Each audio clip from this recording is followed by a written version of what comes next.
গড়টা এটা হলো সতীশচন্দ্র মজুমদার যোদ্ধার। উনি হলো কয়েকটা তৌজি পরগনার যোদ্ধার ছিল।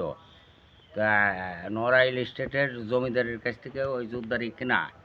তে 1947 সনে এই যোদ্ধারি বিলুপ্ত হয়। তারপরে এরা ভারতে যায় নাই, এদের বাড়ির এরিয়া বাঁশবাগান, মাটিয়াল, আম বাগান এইগুলি রাখিয়া আর সমস্ত সম্পত্তি যোদ্ধারের চলে যায়। কুরফাদের যারা যে জমি খাইতো ওই কুরফাদের সম্পত্তি চলে যায়। এরা এই জায়গা অসহায় অবস্থায় বাস করে, এরা ভারতে যায় নাই। এবং এখনও ওই এরিয়ার সয় সম্পত্তি সবই আছে, 40-50 পাখি জমি নিয়ে বাড়ির এরিয়াটা। আর সতীশচন্দ্র মজুমদার হলো যোদ্ধা ছিলেন, তার হলো 3 ছেলে, তারাই এখানে বস করে দিয়ে এখানে হলো প্রজারা আসতো, খাজনা দিত, পুণ্য করত। এবং এই যোদ্ধারের সাথে পরিচালক ছিল এই দেশের মুসলমানের অনেক পায়দা প্যাক এবং উপদেষ্টা ছিল, তাদের নিয়ে চলাফেরা করত। এবং এই বাড়ি এই হলো শ্রেষ্ঠ বাড়ি। এবং এদের প্রজা বিটে বাড়ি দিয়ে অনেক প্রজা বসবাস ছিল, এখনও তারা আছে। এই যে সাইডের যত লোকজন আছে ওরা হলো মজুমদার ঘাট বিটে বাড়ির প্রজা। এসব জমি জমা শুধু বাড়ির ভিটাটুক আছে, আর বাদ বাকি সব হয়ে গেছে, কুরফা হয়ে গেছে নাকি? না, এই 40-50 পাখি এদের আছেই এখনো, কিন্তু এর বাদে কোনো সয় সম্পত্তি নাই। ওটা হলো মধ্যসত্ত্ব, রায়ত সত্ত্ব, জমিদারি সত্ত্ব বিলুপ্ত হিসাবে চলে গেছে। আচ্ছা, আর কুরফাদের সম্পত্তি হয়ে গেছে। আর এখানে ওনার জমি কি মুসলমানরাও চাষবাস করতো? কোনটা? ওই ওনার জমি যারা চাষ করতো সাইডের, তারা খাজনা দিত,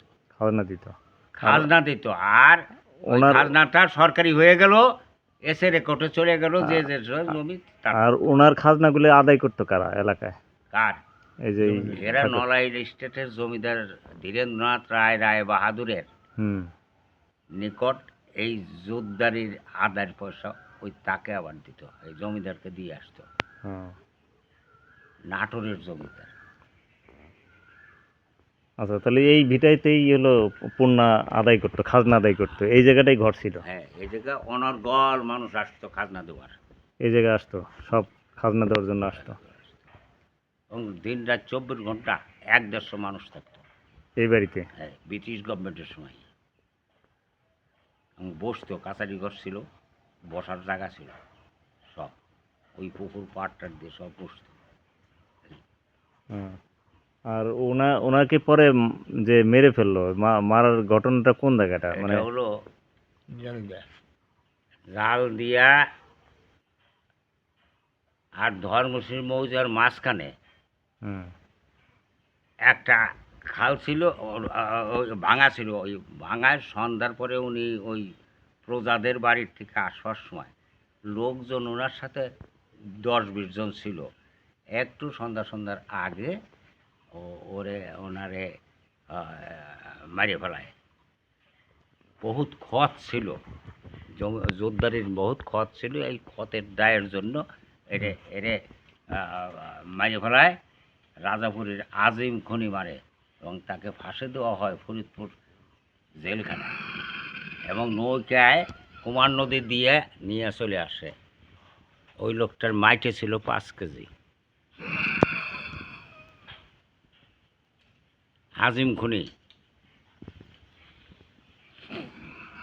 এই দেশের মানুষ ওই টাইমে 2-3 বছর বাড়ি, সুলতানপুর ইউনিয়নের লোক বাড়ি থাকতো না, পুরুষ সবাই আসামি।